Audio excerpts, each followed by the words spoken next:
Yo, what's up, riders? So, sobrang init ngayon. Ilang araw na mainit pagkatapos ng mga matinding ulan. Ngayon, sobrang init. Tapos, ngayon, masakit yung ulo natin. Masakit yung ulo natin dito. Tsaka dito.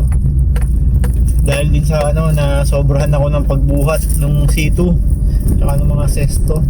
Tsaka ng mga ng mga binubuhat dahil do sa order sa Shopee. So ngayon, medyo nag-ano tayo, ano tawag dun?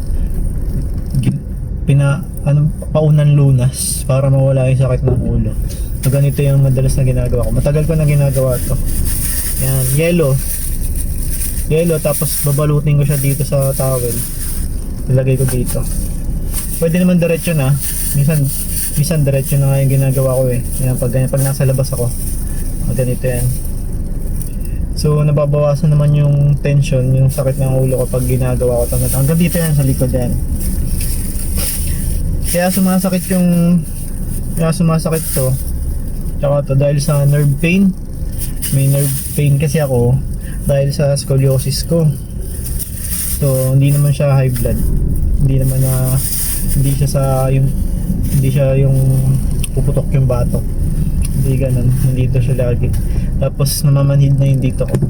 Yun, napag-alaman ko na dahil pala sa nerve pain yung sakit na yun. So ngayon, maglalagay tayo ng ganyan. Pwede rin yung halimbawa,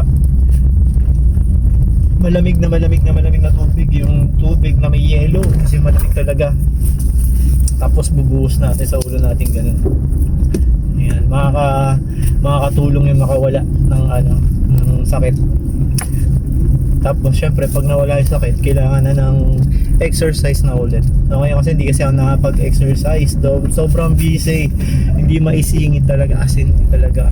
Sobrang busy dahil ang dami namin pending sa Shopee, tapos may mga pending pa na bola, tapos may mga pending pa na mga biyahe. Yun. Kung ano-ano. So, ganun lang. Kung parehas tayo na nararamdaman, kung may nerve pain din kayo, ganun lang gagawin niyo para mabawasan para mawala ng sakit. Alright, so that's it guys. Don't forget to subscribe. Follow me din pala. And I'm Bounce Out.